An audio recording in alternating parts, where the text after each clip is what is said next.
Hi, I'm Nikki from Nikki's Bookkeeping, and this is the second module on setting up our accounts and settings for QuickBooks Online.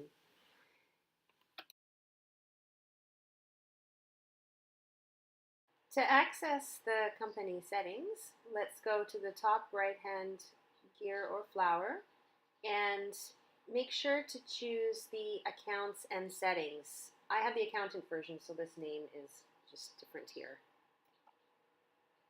So the first tab on the top left-hand corner is company, and we can put our logo, change our name, put in a legal name.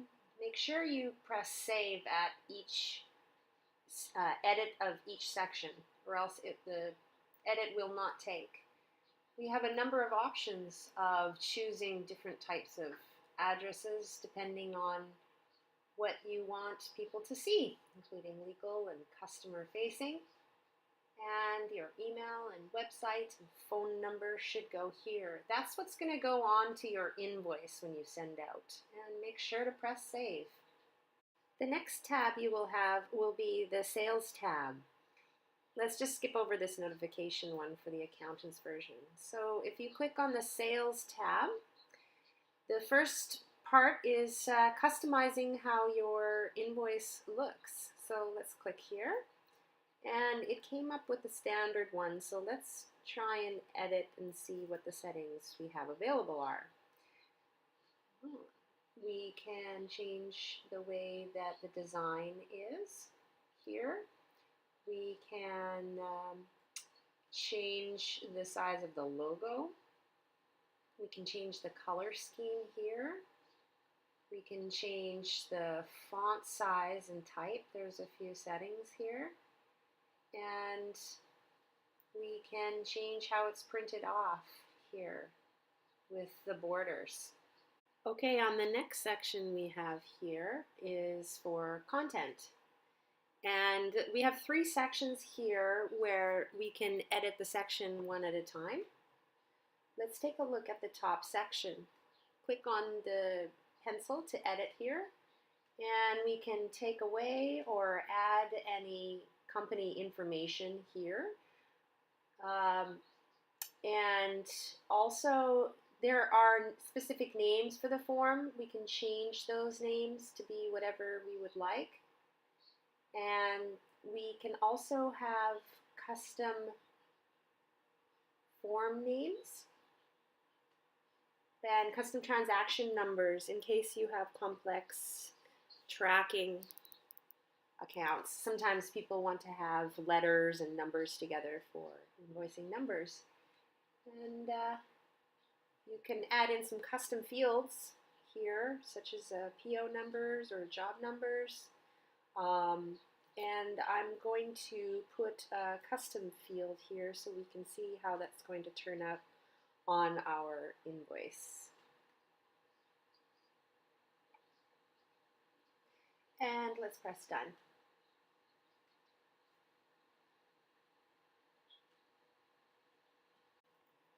Okay, next let's go back and edit this again, and let's go to the next tab we have, which is for our email settings.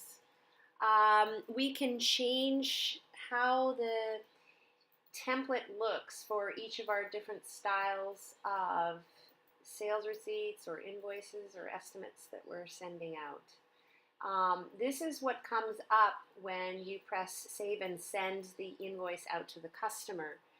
So here's your chance to edit what the content of the email is. The invoice will be added as an attachment to this email. As you can see, we also have reminder settings, what that will be like. Okay, the next section we have is for receiving payments. And as you can see, when we select this, the Pay Now button will come up where the customer can see it when they open up the invoice. And then you will be able to receive payments. Oh, there's a pop-up. So let's make sure that we allow pop-ups for QuickBooks Online, because sometimes for some things you need pop-ups. So this is what the invoice is going to look like for the customer. As you can see here, we have all our custom fields that we had set up. And we also had things like the ship to address here that we had seen earlier. And in our first video, we had gone over the product name and description and the service name and subscription there. We also have shipping set up here. And you will notice that there are no sales tax added yet, so we will have to set that up next. Okay, so now we have finished off how the look and feel of our invoice is supposed to be, and we can add in a new style here.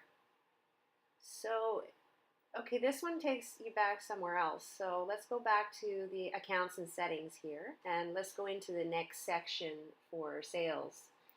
The second section here is the sales form content, where we can change the preferred invoice terms when you want to have those invoices paid, and also shipping if you want that in there, and our custom fields where you can change between what you only see inside your books and what the public will see, your customers will see for these forms. As mentioned earlier, we can change the custom transaction numbers. Instead of starting with 1000, you can add in numbers in there. And the service date when you performed the service for them. And I like the discount here, but do not use the deposit because it will not work out correctly with reconciling.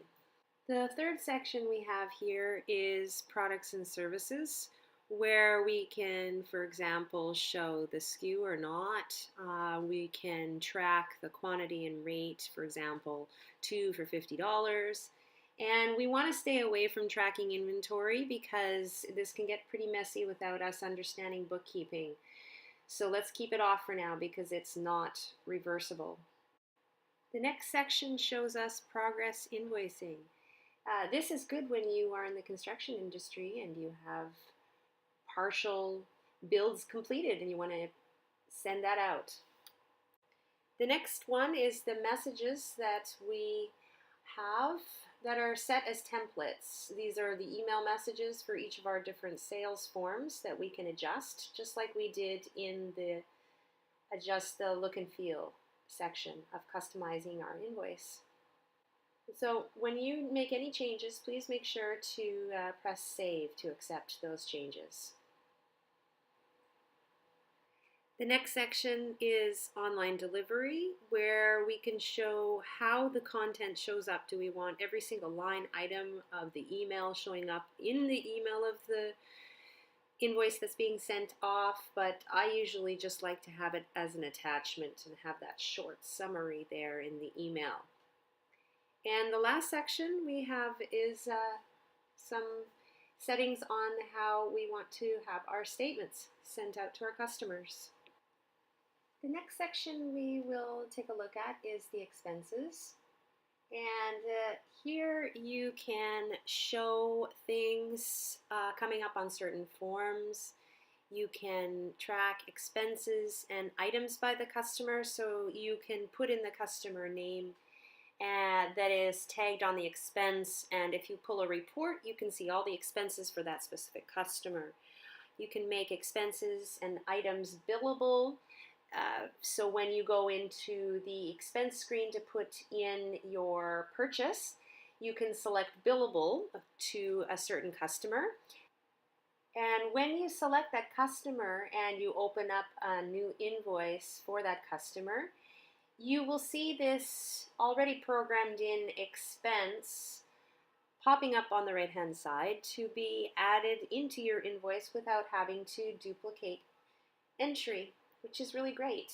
And also to not lose track of the things that you need to rebill out to your customers, because it will always pop up when you're creating that next invoice for your customer. Finally, we can and set our default, but this is just for bills and expenses for things that we have to pay. We can have some custom purchase order information here, including custom purchase order numbers and fields here. Sometimes we have the custom transaction numbers again if we have letters and combinations of numbers. And here's the custom message that will come up in the email with the PO attached as a PDF. The purchase order is the signaling to send off a request for purchasing something. Next, we have payments, and this is where we can collect payments from our customers. So I've already set up my bank account, but let's take a look at the settings here. You can see that there's the different types of numbers, such as your bank number and transit number, and it has instructions on how to fill it out based on your check stub. And we also have here how you want to flow it through to the bank account of your choice, and also which account for the expense you want to flow it through to. For more information on that, check out the chart of accounts video. So the next and last is the advanced section, and there are a number of sections in here, so let's just take a look at the top one. We have the accounting section here where we choose the first month of the year. It's important for us to choose this correct month of the start of our year because all the reports are based on quarterly or year-to-date reports. So if this is not set, then your quarterly or year-to-date reports will not be correct on the correct days that you want it based on your year end.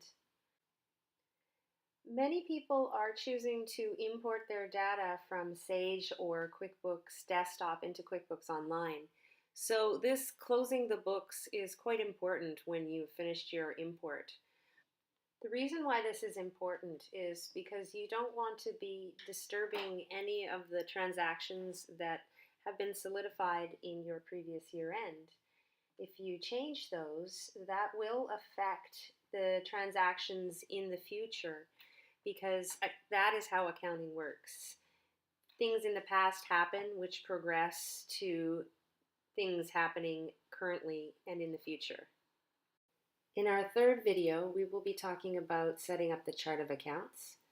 So this is an important setting for us. We want to be able to show the account numbers because that way we are going to be following financial standards. The next setting is if you charge shipping in your invoices and discounts in your invoices. So we're choosing the chart of accounts for that, and billable expenses. QuickBooks has a function where you can add in expenses and then click on the customer that it will be billed out to. When you save and close that expense, then when you go to create an invoice for the customer, that expense will pop up to be added into the invoice so that you don't ever forget to bill out your expenses. The next section here is to do with automation. So this is what is going to happen when you choose these different settings. You can choose previously entered information, which is very important to increase my speed when I am entering.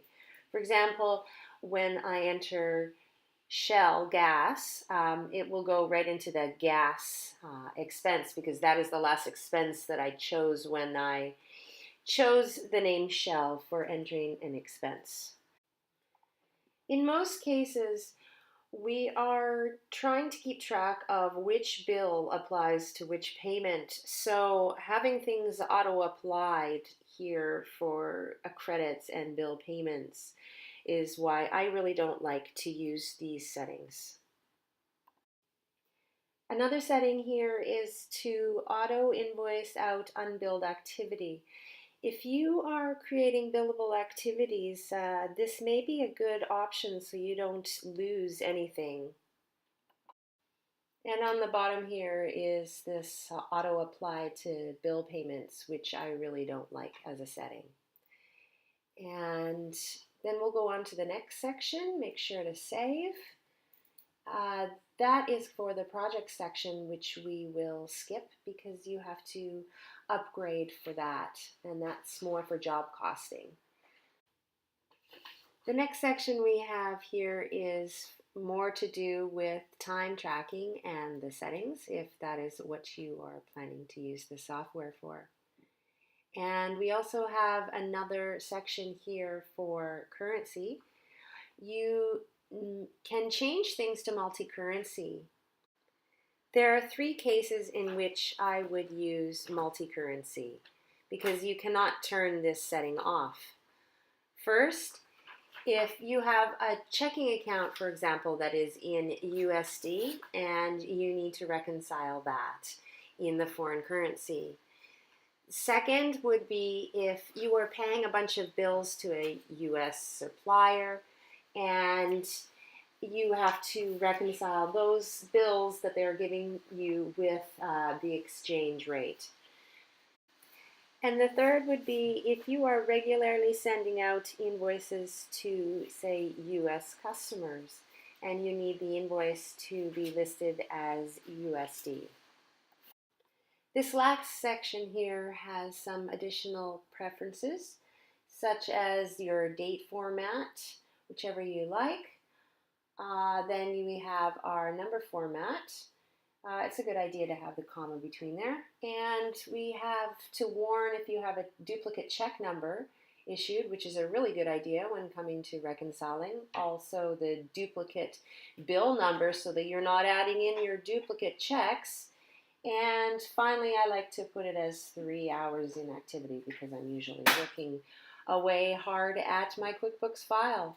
Make sure that you save each of these sections as you go along and then click the Done.